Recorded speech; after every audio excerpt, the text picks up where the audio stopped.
Gather round now and learn you of the fiery god of the Amalga, a demon wreathed in ever-shrieking flames. Ifrit's breath sears with furnace heat, his blistering talons turn iron to slag.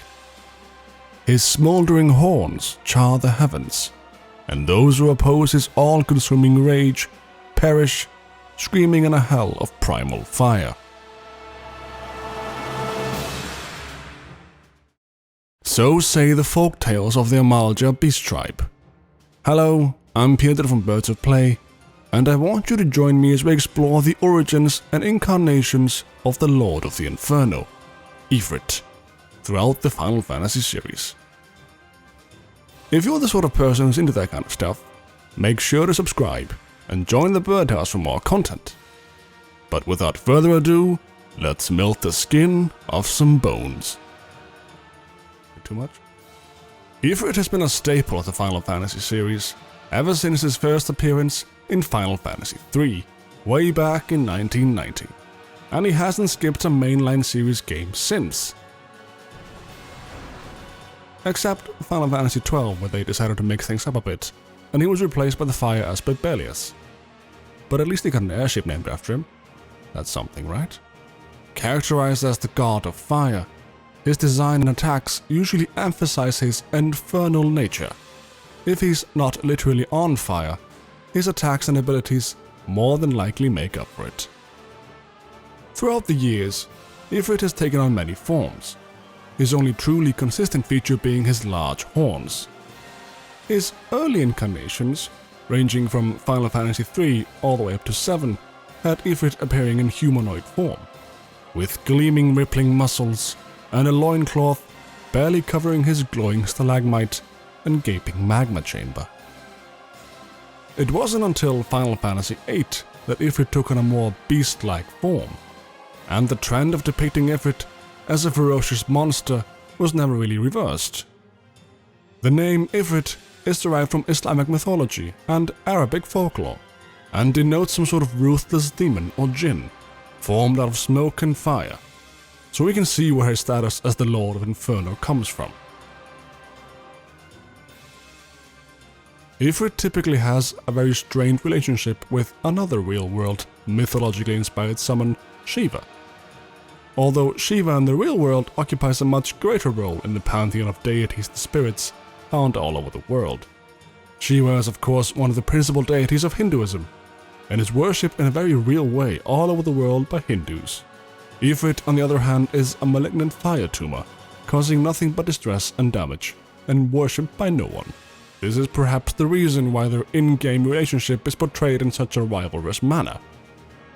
Shiva is traditionally depicted as cool, calm and collected, literally being an ice queen, so that seems fitting, while Ifrit, fittingly, is the opposite, hot-headed, quick to anger, and sometimes literally on fire.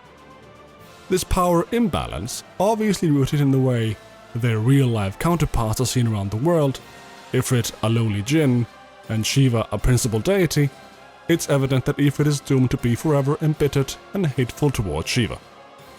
Except Final Fantasy XV, where they made out. But even that broke down eventually due to Ifrit being a dick to the humans, even though they started it. Their strained relationship could also be based on the fact, hear me out, Ifrit is a fire monster, and Shiva is made of ice. Mind frickin' blown.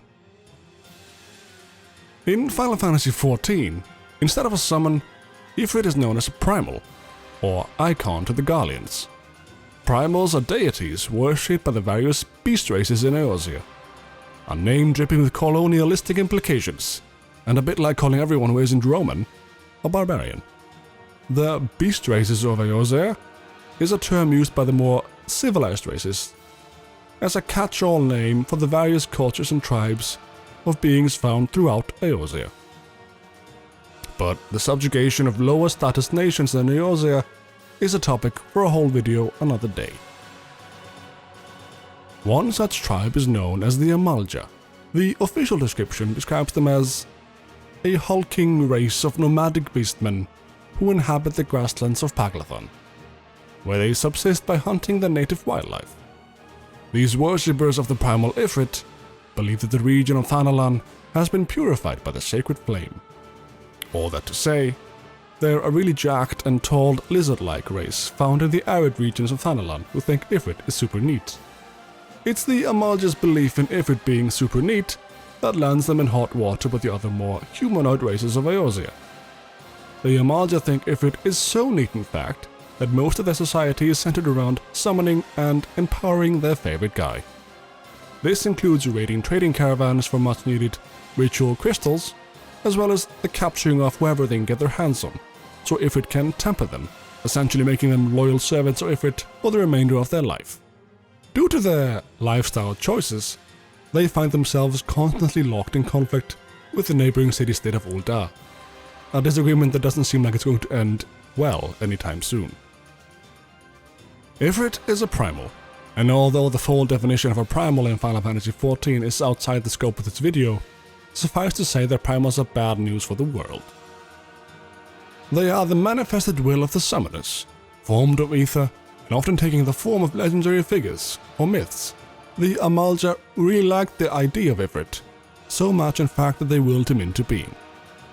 Having to constantly consume ether to maintain his form, his very existence is an existential threat to the world, not to mention the means his followers go to maintain his form. Ifrit is all in all bad news. The official description is as follows: the incarnation of fire and fury, worshipped by the lizard-like Amalga tribe. Even amongst the primals, Ifrit is highly given to savagery, his temper quick to erupt in a conflagration of death. His breath ignites the very air, his claws melt the strong as steel, and his twisted horns scorch the heavens. Those who would face him must be prepared to withstand the fires of hell. All that being said, Ifrit in Final Fantasy XIV has actually been vanquished on several occasions. Firstly, by the Warrior of Light himself. As the first primal the Warrior of Light faced, Ifrit set the stage for the glorious career the Warrior of Light has had. However, due to the nature of the existence of Ifrit, the Amalga have the means of summoning Ifrit again each time he is vanquished, stronger, better, and faster. Ifrit appears to us as a horned quadruped, his body glowing from within. There is no loincloth this time or rippling muscles. Instead, Final Fantasy XIV brings us an Ifrit more demonic looking than ever. His skin looks charred and is covered in bony looking plates. Instead of hands, he has huge glowing claws, ready to rip his foes apart, and his spiny tail is so prominent and huge, it's the same length as the rest of his body. His lair is called the Bowl of Embers, and it's where the Amalga perform their rituals concerning Ifrit, and it's where the Hero of Light fights Ifrit for the first time. It's a place most Final Fantasy XIV players should be quite familiar with.